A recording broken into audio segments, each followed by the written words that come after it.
एक रात एक चोर जब बादशाह के महल में चोरी करने घुसा तो उसने देखा कि शहजादी अपने कमरे में अकेली सो रही थी। उसके जिस्म का कुछ हिस्सा कपड़ों में से दिखाई दे रहा था।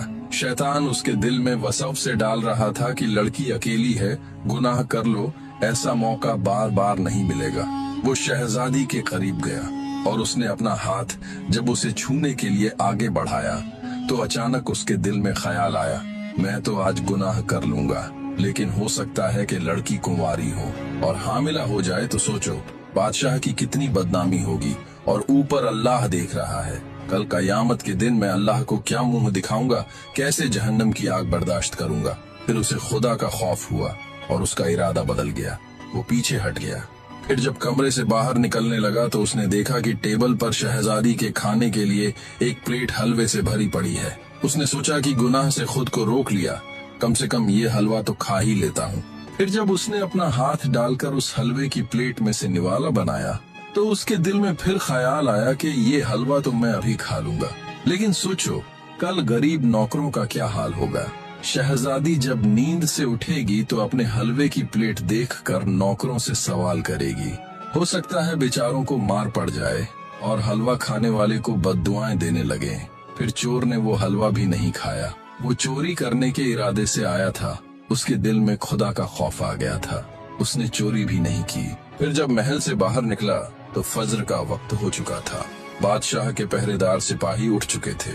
सिपाहियों को सामने आता देखकर चोर डर गया। सोचने लगा, मैंने कुछ भी नहीं किया, मुझे कुछ हासिल भी नहीं हुआ, अगर पकड़ा गया तो बेगुनाह फांसी पर लटका दिया जाऊंगा। फिर वो कांपते हुए आसमान की तरफ देखकर कहने लगा, या अल्लाह मेरी मदद कर, देख मैंने आज तेरी नाफरमानी नहीं की, मैं बेकसूर हूँ। अल्लाह पाक ने फौरन उसके दिल में एक बात डाल दी। उसे एकदम एक तरकीब सूझ गई। पास में मस्जिद थी, जाकर वहाँ बैठ जाता हूँ। सिपाही देखेंगे तो सोचेंगे कोई मुसाफिर है, मस्जिद में ठहरा हुआ है, उन्हें शक नहीं होगा। वो फौरन मस्जिद पहुँचा, सुकून की सांस ली, सोचा मालिक ने वक़्त पर बचा लिया, क्यों न आज शुक्र अदा करूँ। वजू किया, फज्र पड़ी, रोते हुए अल्लाह का शुक्र किया कि या अल्लाह तूने मुझे बचा लिया। मस्जिद में बड़ा सुकून मिला, बैठ गया, सोचा सूरज निकलेगा तो वापस जाऊंगा। इधर महल में शहजादी उठी, हलवे की प्लेट देखी तो हैरान हुई, ये तो रात को नहीं खाया था, फिर हाथ का निशान कैसे।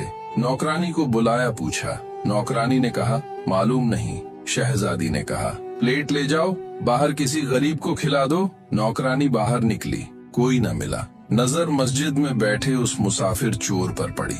हलवा ले गई और कहा शहजादी ने भेजा है, खा लो। चोर ने हलवा देखा, अपना निशान पहचाना, आसमान की तरफ मुंह करके रो पड़ा, या अल्लाह जब मैंने हराम समझकर नहीं खाया तो तूने हलाल करके मेरे पास भेज दिया। नौकरानी वापस आई, शहजादी को बताया कि मस्जिद में एक मुसाफिर है, हलवा देखकर रो पड़ा। शहजादी ने फौरन कहा उसे मेरे पास ले आओ। वो आया तो दिल बदल चुका था, झूठ न बोल सका, सारा वाकया सच सच बता दिया। रात में चोर था लेकिन हराम से बच गया, अल्लाह पर भरोसा किया। शहजादी की आंखों में आंसू आ गए। बादशाह से कहा बाबा मैं इससे शादी करना चाहती हूँ। बादशाह राजी हुआ, उसकी शहजादी से शादी हो गई।